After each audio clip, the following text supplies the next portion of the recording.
Hello বন্ধুরা, কেমন আছো তোমরা? শুভ সকাল। এই যে আজকে রোববার, ছেলে এবার আঁকার স্কুলে যাবে, ওই জন্য বই খাতা গুছোচ্ছে। যা বই খাতা রং পেন্সিল যা যাবতীয় আছে ওগুলো গুছিয়ে নিচ্ছে।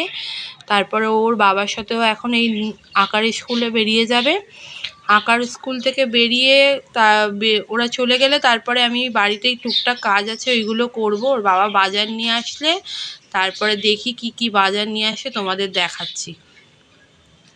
এই যে বাজার নিয়ে চলে এসছে, চিকেন এনেছে, তারপর এই যে মাছ আছে, মাছ দেখ, ওই যে ঘেরো নিয়ে এসছে, ওই মাছের মাথা নিয়ে এসছে, ভেটকি মাছের, আর তেল আছে।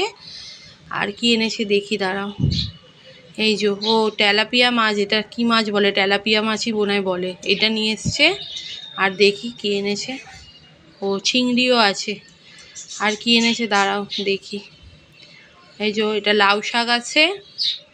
আর এগুলো আমি এই যে বাড়ির গাছ থেকে কেটেছি, জানো। এই দেখো না, বাড়ির গাছে হয়েছিল না বেগুনটা, এই রান্না করবো বলে যে বেগুন আছে, বেগুন কেটেছি। আর ঝিঙে আছে, ঝিঙেগুলো বড় হয়ে গেছে, কেটে নি জানো, নাহলে বুড়ো হয়ে যাবে, তখন ওই দানা হয়ে গেলে না আর খাওয়া যাবে না। ওই জন্য কেটে নিচ্ছি। কেটে নিয়ে এবার দেখি আনাজ ফানাজগুলো সব গুছিয়ে একেবারে এক জায়গায় করে তারপরে রান্নার জোগাড় করতে বসবো। দেখি এবার কাটাকুটি দেখি কি জোগাড় করার আছে, সেগুলো নিয়ে একসঙ্গে বসে কাটতে বসবো। এই যে আনাজ কেটে নিচ্ছি। এই যে ঝিঙেগুলো দেখো না কি নরম, একদম সফট, দানাই হয়নি একদম। বেগুনটা একটু দানা হয়েছে। শাক টাকগুলো কেটে নিলাম, কেটে গুছিয়ে নিই।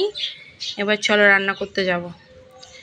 এই যে রান্না হয়ে গেছে, ভাত হয়ে গেছে। এই যে করেছি তেল দিয়ে, মাছের মাথা দিয়ে, ভেটকি মাছের তেল দিয়ে শাক চচ্চড়ি করেছি। আর দাঁড়াও, চিকেনও হয়ে এসছে। চিকেনটা দেখে না। এই যে একটু আজকে চিকেনটা না একটু পাতলা করে করেছি, খুব গরম তো, আর রোজ রোজ রিচ খাবার আর ভালো লাগে না।